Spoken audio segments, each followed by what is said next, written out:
Hey, Hey, what's going what's on, up, man? How man? are you? I'm good. I'm good. Just fresh out of the morning.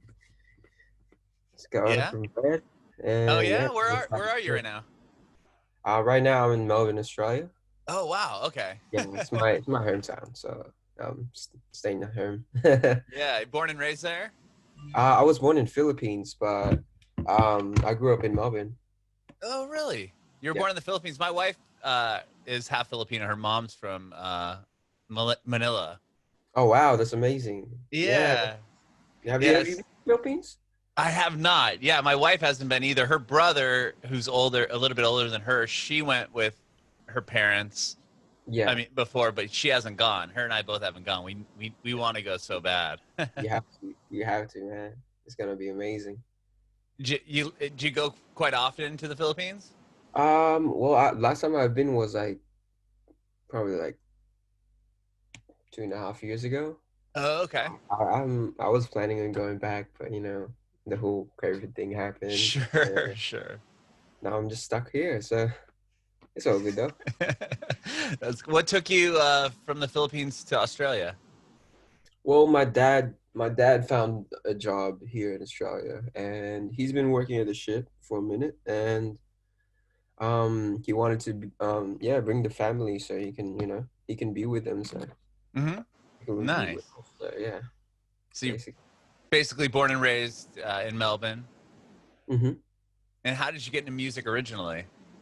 Well, I started off as, playing in the church, kind of Oh, like okay.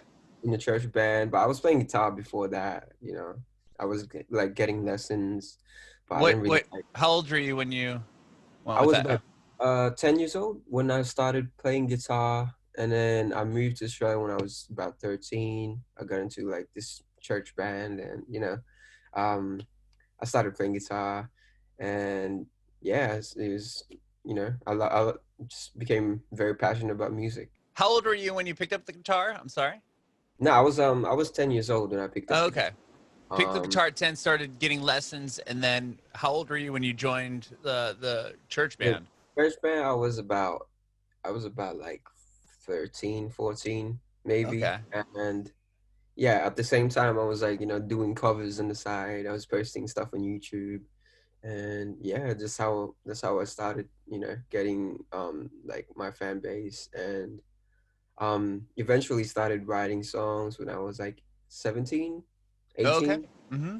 Yeah, and then So for yeah, those 4 years between then, you said you were posting covers and stuff on yeah, YouTube. Were you yeah. gaining like a lot of subscribers and stuff?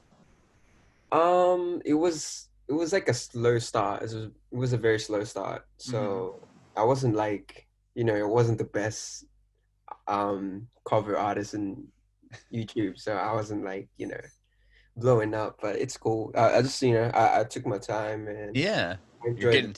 process, and I guess like, slowly people started to like come and, stay, Uh which huh. was good. So at 17, you started writing your own songs. Yes. Were you playing like covers out after performing with the church band and stuff, or were you pretty much just playing there live? No, I on during like Sundays I play for church, but when I turned 18, I mean 17, 18, around that time I was like busking in the streets as well, like in the city. So Oh, nice. yeah, so I wanted to like, sort of break out of my bubble and, get exposed to different stuff. So I want to try like busking in the city. Hmm. Um and just become more confident performing in front of people. And then like from there, like, I got gigs, and, slowly went to like club performances, and, playing at the bar.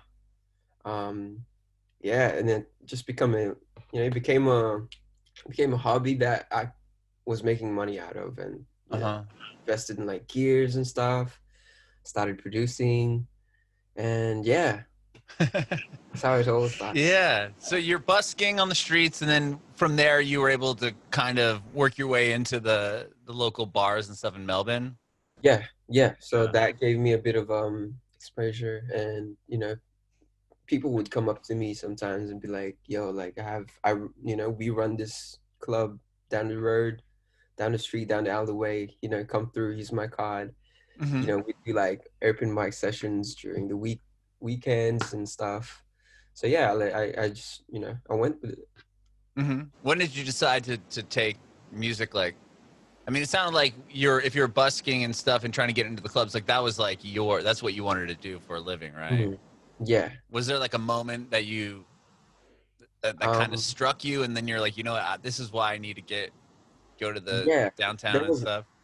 there was obviously like when I first released my song, and I wasn't expecting it to get anything. Like I was just like, whatever, because I made this song with this friend of mine who was a producer at the and he had this beat that he was gonna like chuck away. Mm-hmm. And I was like, why don't I try to like write a song to it? And he gave me the beat, and I put out the song, and it just it went ballistic, and he got like playlists and stuff. So I was like, whoa, like that's crazy. Was And that the song "Wasted"? yes, that Okay. was the song. That's the very first song I released.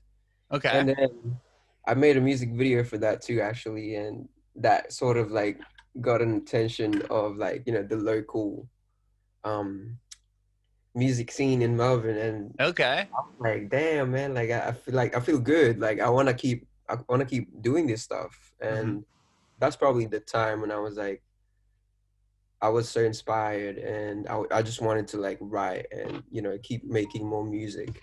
Mm-hmm. Um, so yeah, that was a point when I was like, yo, I'm gonna do this, and I'm gonna keep doing it until I get better and better. Mm-hmm. And yeah, that's this is where I'm now, and it's Right. good. Right. Well, with "Wasted," like right when you put it out, it started getting success. Like, No, it was how did actually like how did it get playlists and stuff? You remember? I have no clue, to be honest. I woke up one day, and then I was like, yo, like apparently it got featured in a playlist. And then it was like some playlist from the Netherlands or something. Hmm. Not too sure where, I forgot, but yeah. Um, I think it took about like a month to pick up there, and I started getting like, I don't know, 10,000 plays per day, and then Whoa. I was like, what? That's insane. For my first song, I was just like, nah, Mm-hmm. this ain't right. Yeah. But then it happened again and again and again with Yeah, every and other song you put out.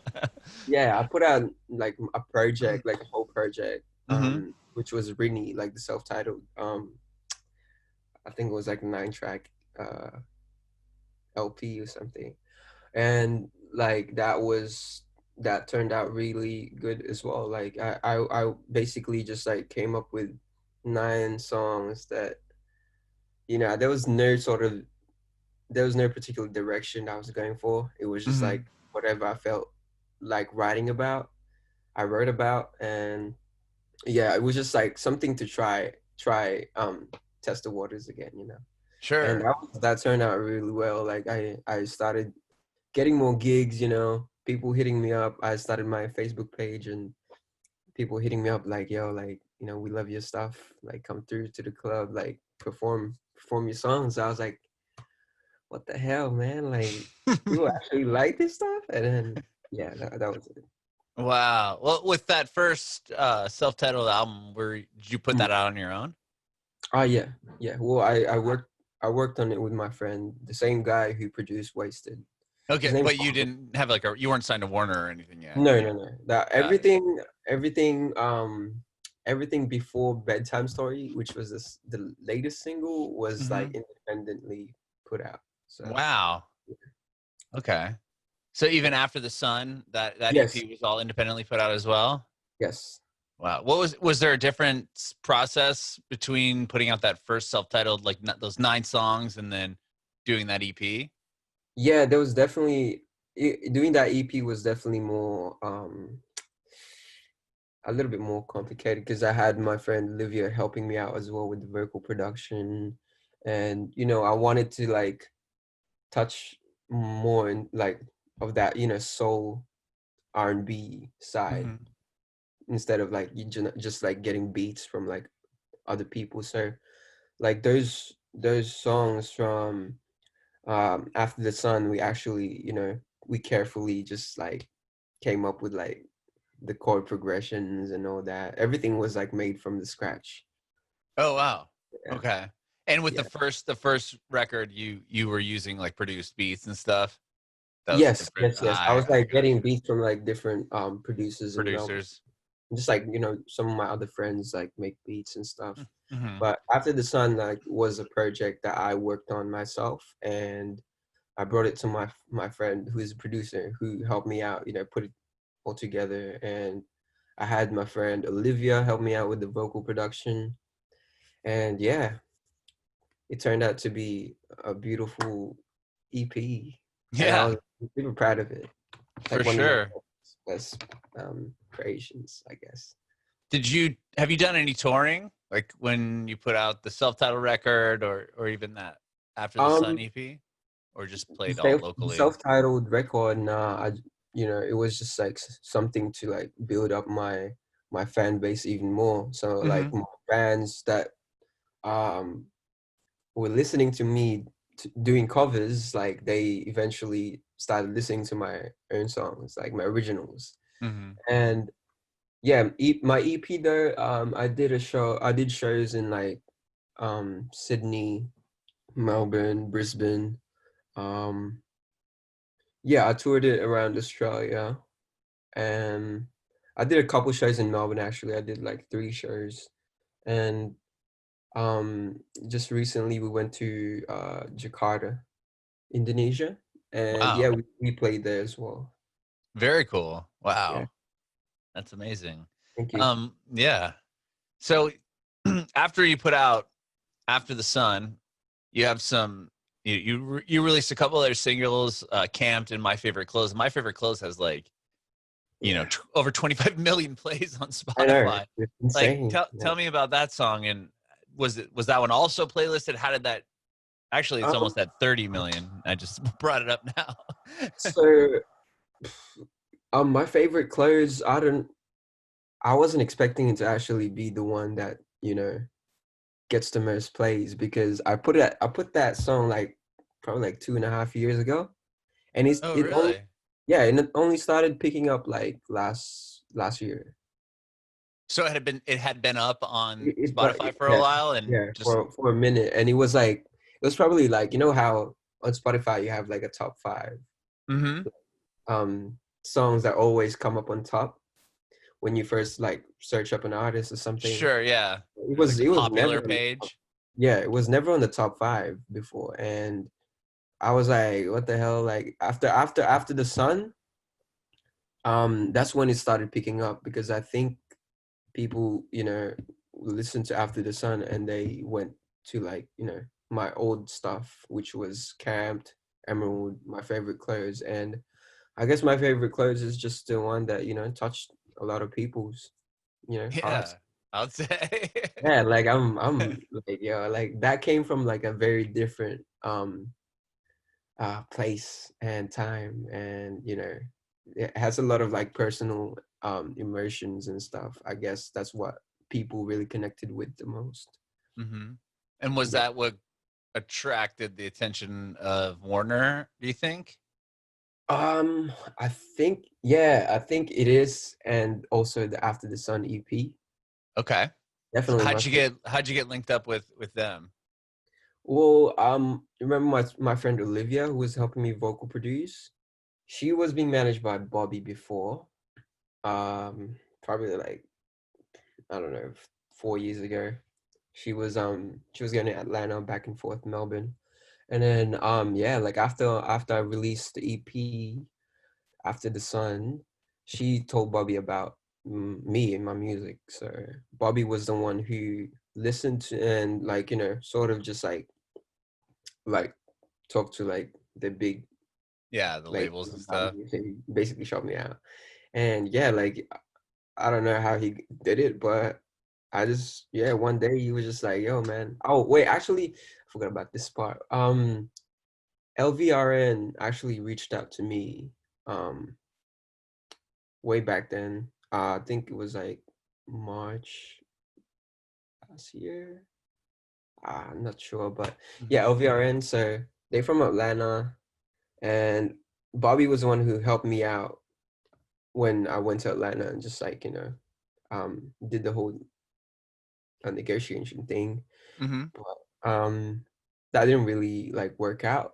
So I had to, go back in Australia and just like, go back making music, back Mm-hmm. to like usual stuff. And because at that time I wasn't like looking for, you know, a label or like, I wasn't trying to get signed. I don't, it doesn't really like it didn't really bother me that much. But Mm-hmm.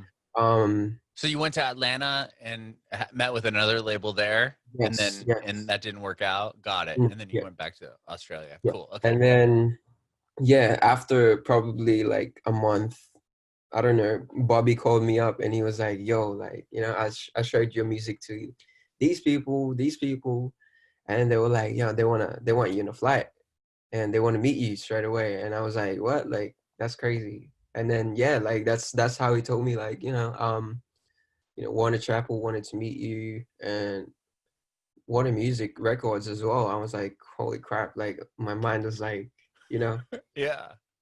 it was just losing it. And then yeah, I went and They fly you to LA? Is yeah, that where yeah. you? Yeah. Okay. And yeah, I was there for like, I don't know, a week. Now I was only meant to be there for like 4 days, I think. Mm-hmm. And when I went to the Warner building, they were like, I met like Aaron Bayshuk, Brock, all these great people, and they were listening to my new songs that I've been working on, and out of nowhere they were just like, man, like, we want to do it, like we want to sign you and stuff, like let's get this done before you even go back to Melbourne. And I was like, what? Like so like we had to like extend our stay for another like two, I think like a week and a half, and you know sort things out. And yeah, that's how I got signed, basically. Wow. I was just like, it was just like, yeah, surprises and surprises and surprises. Mm-hmm. And then you went back to us. You went back to Melbourne. Hmm. Um, and how did you decide on Bedtime Story to be the first song that you kind of come out and release it with Warner? um so it's actually, yeah, well, it's like the I guess the closest to like my favorite clothes in terms of like sounds. So yeah. Yeah, the album that I'm working on right now is very like different to my previous EP and like the previous songs that I've uh done.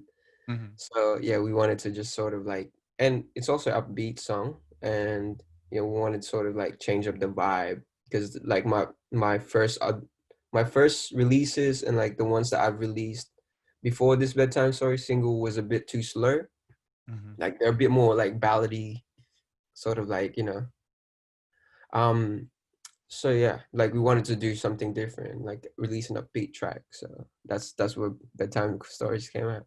Cool. I love the song, and I checked out the music video as well, which is Thank rad. And I watched the little behind you. the music video Oh yeah. that you Have you did. seen the lyric video? I don't know if I saw a lyric video. I saw one where it like turned into a cartoon, like in the Oh yeah, yeah. beginning. That's the music video, but we Okay. actually we made a lyric video as well, and it's like a Filipino karaoke theme, Oh, which it is really is. cool. That's amazing. I definitely need to check that out then. Yeah, oh, man. That's Yeah, it was just like funny. on the green screen, and yeah, I was just performing, and there's like different backgrounds coming up. It was really That's cool. Well, tell me about like I did watch the documentary, so I know what it's about. But you want to talk about the process of shooting this oh yeah, video in quarantine? sure. Yeah, it was different. Obviously, like it was like I've never done it before. Like I've shot like two music videos with Warner so far, which was My Favorite Clothes and Aphrodite. And shooting Bedtime Story was a bit of like it was like difficult, but because I was back here in Melbourne, and everyone was back in LA. It was, yeah, it was just like a lot of, organizing and, waking up early and, trying to get ready for the camera. Like I don't hate being the camera, but like I don't know. I'm not used to like seeing myself in like I the web. get it. Yeah, I'm yeah. like I'm starting to like get out of that. I'm trying to like break out of my bubble and like get used to it. Uh-huh. But yeah, it was just like it was weird for me, but it was fun too. Like like people they really like killed that music video. It was meant to be like a live action kind of thing, but obviously the whole COVID thing messed it up, and we had to like take a different route. And Hmm. we decided to do an animation, which made sense as well because the track is like it's very dreamy and it's very like fantasy. Hmm. So um yeah, that whole uh animation thing worked out really well. Hmm. We got sort of the idea from what do you call this? That music video, Aha or something. Wait, no, Oh yeah, yeah. Take on Take On me. Me. Yeah, Yeah. Okay. that was the main reference of this whole music video, and yeah, the director Kasanya was like really really good at like coming up with like ideas and stuff. So she killed that. She really Yeah, killed it's cool. It's cool. It was really cool to see how many people it. were involved behind the scenes, like in Yeah, like how many different people were on the Zoom calls and stuff. Because yeah, you don't that really that think about the color corrector and the mixer and like all these people that have to kind of communicate. yeah, And it was a first for a lot of us, but like it turned out really well, man. Like it just shows that if you guys really put 100% and like all your effort into it, like you guys can like do a proper music video even in quarantine. hmm aside Yeah, from that video, have you done anything else to kind of promote yourself online during the quarantine, like the live sessions or anything like that? look, I've been doing a couple of like live shows. I've had um like different radio interviews as well, and like IG live interviews. um uh right now me and the homies, since we're like stuck at home, we're Hmm. trying to like come up with like different ideas to just like engage with the fans and put out more content on YouTube, I guess, not just like music content, but like like vlogs and like stuff that we do in the daily, and Hmm. sort of like things that like people want to watch, and they can find out more about me and stuff. Right. Yeah. Kind of little extra look into your life and other Mm, things that you do and enjoy aside from yeah, writing and yeah, playing music. That's yeah, cool. I like of that. course. That's awesome. So the bedtime story is out. Do you have any more music on the way or a record or? Yeah, actually we have another single coming up probably next month. Okay. Very And cool. yeah, it's called Red Lights, and I have a special feature as well. On the Um, song? on the song, I don't want to like tell you guys as a surprise, but yeah, it's gonna be dope, man. It's a whole different vibe from Bedtime Story, but it's a good song. I feel like I'm very happy of like how it turned out, and it's 2 out of 12 tracks in the album out already, so I'm really excited for people to hear this, and excited for people to hear the whole album actually. That's awesome. I can't wait to see who that special feature is when the Oh track yeah, comes out. it's gonna be dope. He's probably not gonna be expected, but it's gonna be dope. He killed it. Cool. Right on, Rini. Thank you so much. I have one more question. I want to know if you have any advice for aspiring artists. Yeah, of course. For aspiring artists, I feel like, in order to be successful, I guess you need to believe in yourself first of all, and what you make, believe in what you make, and be true to yourself. That's always the most important thing for me. When you're writing or when you're making music, I always try to like um put out a part of me, in that whatever song I'm making, you know. Make sure that you surround yourself with great people, people that will, you know, stick by you through ups and downs. And yeah, just keep doing what you do. You know, you always improve every day, and there's always room for improvement. So I'm always like working on myself and trying to like, you know, get better at my craft and, you know, how I produce stuff. And like, I always try to experiment. So yeah, like for new artists, don't be afraid to experiment. It's part of your growth, and you just gotta keep sort of like broadening your spectrum, like, you know, Mhm. looking for new things and taking things from like people you look up to, and like making it your own.